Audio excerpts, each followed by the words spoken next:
Brought to you by Biz Analyst by खाता book. मई 2016 की बात है। 2017 के उत्तर प्रदेश विधानसभा चुनाव को एक साल से भी कम का समय बचा था। ऐसे में बसपा के एक बाहुबली नेता के फेसबुक पेज पर अपलोड हुआ एक एडिटेड फोटो राजनीतिक गलियारों में भूचाल ले आया। फोटो शेयर किया बाहुबली नेता श्याम नारायण सिंह उर्फ विनीत सिंह ने। उसमें ऊपर की ओर बाईं तरफ उत्तर प्रदेश की पूर्व मुख्यमंत्री मायावती नजर आ रही थी। दूसरी तरफ श्याम नारायण सिंह है। बीच में बसपा का प्रतीक चिन्ह हाथी है जिस पर लिखा था आ रहा है गजराज। हंगामा इसलिए हुआ क्योंकि उस हाथी के सामने उत्तर प्रदेश के तत्कालीन मुख्यमंत्री अखिलेश यादव को दौड़ता हुआ दिखाया गया था। आगे बढ़ने से पहले वो एडिटेड फोटो देख लीजिए।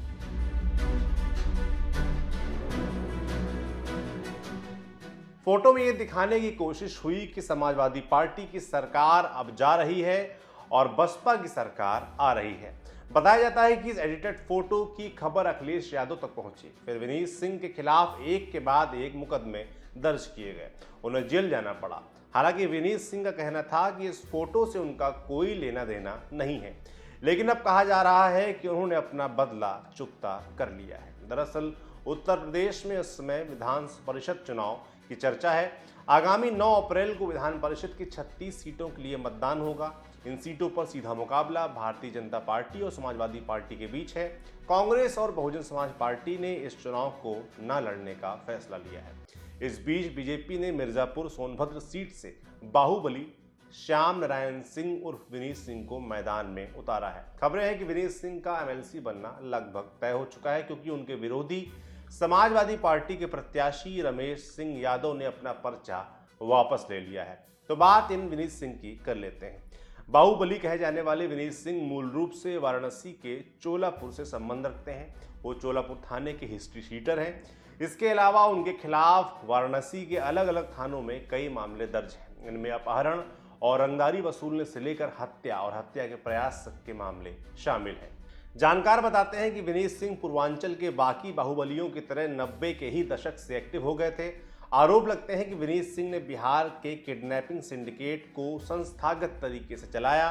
किडनैपिंग के साथ साथ रंगदारी, बालू गिट्टी की कालाबाजारी और रियल एस्टेट से अकूत दौलत कमाई। इसी दौरान उनकी दूसरी बाहुबलियों से प्रतिद्वंदता भी रही, जो जानलेवा हमलों तक पहुंची। ऐसा ही मामला 4 अक्टूबर 2002 को सामने आया।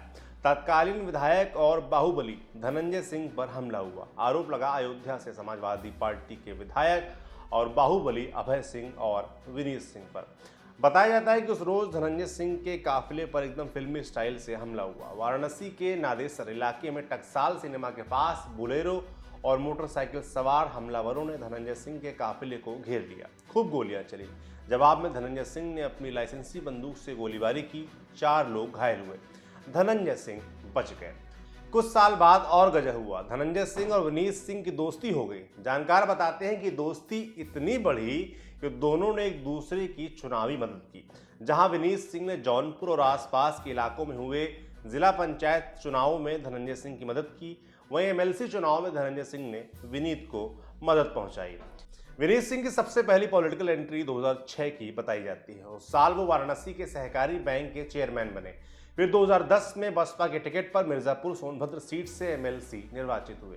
अगली बार यानी 2016 के चुनाव में विनीत सिंह ने अपने बड़े भाई त्रिभुवन सिंह को इस सीट से खड़ा किया। त्रिभुवन सिंह के खिलाफ खड़ी हुई बाहुबली विधायक विजय मिश्रा की पत्नी रामलल्ली मिश्रा। इस चुनाव में त्रिभुवन सिंह को हार का सामना करना पड़ा। साल बीता तो 2017 में उत्तर प्रदेश विधानसभा चुनाव हुए।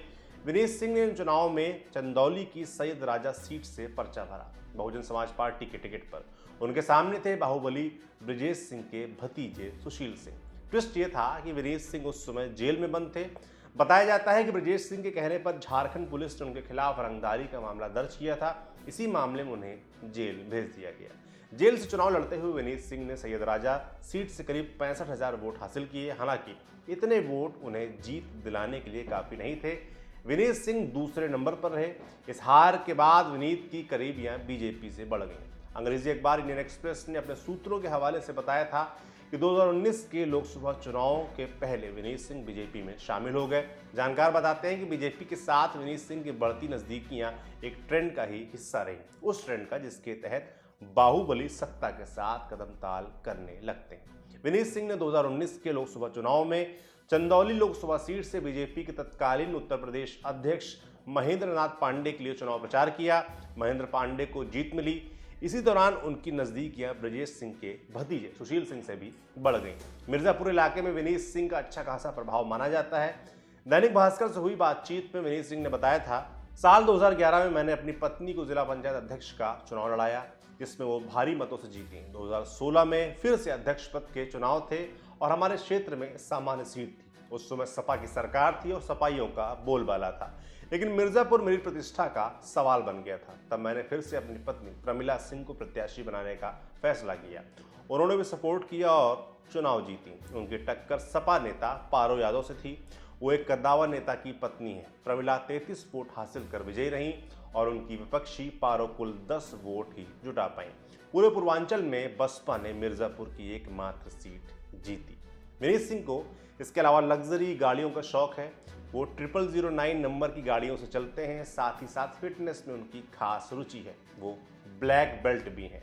विनीत सिंह को खुद को बाहुबली कहा जाना भी पसंद नहीं है। उनका कहना है कि पिछले 12 साल से उनके ऊपर कोई आरोप नहीं लगा है, बस जनता का प्यार मिला है। बाकी आकलन आप लोग करेंगे। आपके लिए जानकारी लाए थे हमारे साथी मुरारी। देखते रहिए दी लल्लन टॉप। शुक्रिया।